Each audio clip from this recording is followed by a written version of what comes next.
critical playthroughs are a little different than normal playtests. While a regular playtest just involves playing a game and sharing your reactions as a player, a critical playthrough involves thinking like a game maker. In a critical playthrough, players dig deeper, figuring out how the game works, seeing if there are any gaps, and analyzing the systems that make the game fun or not. This is all with the goal of giving the team feedback to make the game better.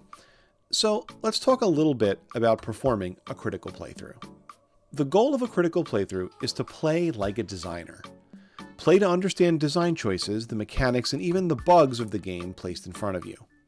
While a standard playtest is performed by a regular player or someone posing as a regular player, critical playthroughs involve a much more in-depth analysis that draws on the player's knowledge as a game maker. To some, this may seem harder to do than a normal playtest.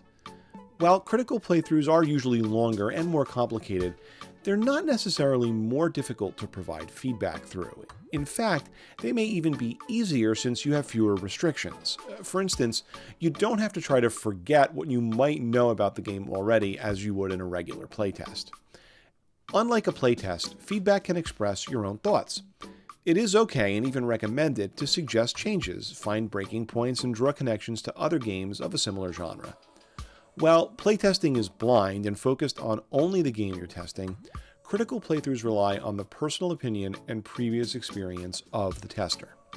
However, gameplay also needs to be more thorough. Testers need to find loopholes in gameplay, test every system in place, and go places the developer didn't expect you to go. Your feedback should even transcend the gameplay through the use of comparisons, personal impressions, or even programming knowledge. Of course, like with a playtest, footage you record won't necessarily speak for itself. Whether you're commenting on a playthrough via video or filling in a form after gameplay, it's important to provide useful and actionable feedback.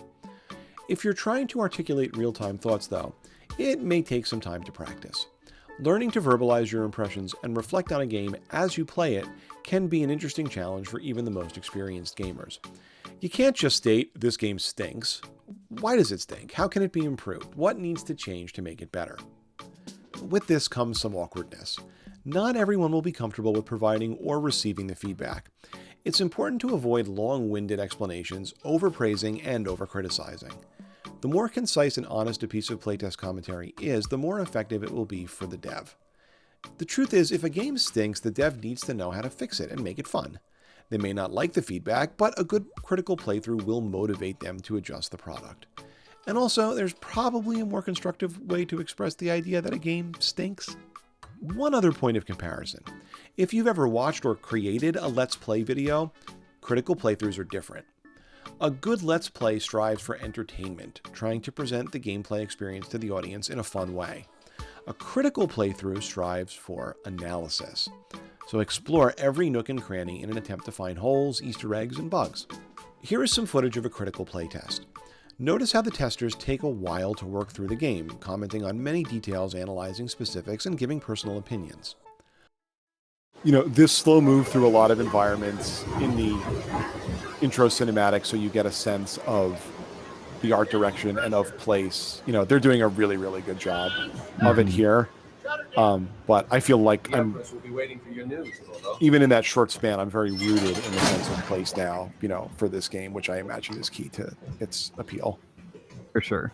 And this is something that Dishonored in particular does a lot, is just giving you environmental context through these really gorgeous scenic shots of moving around and approaching the location. Yes.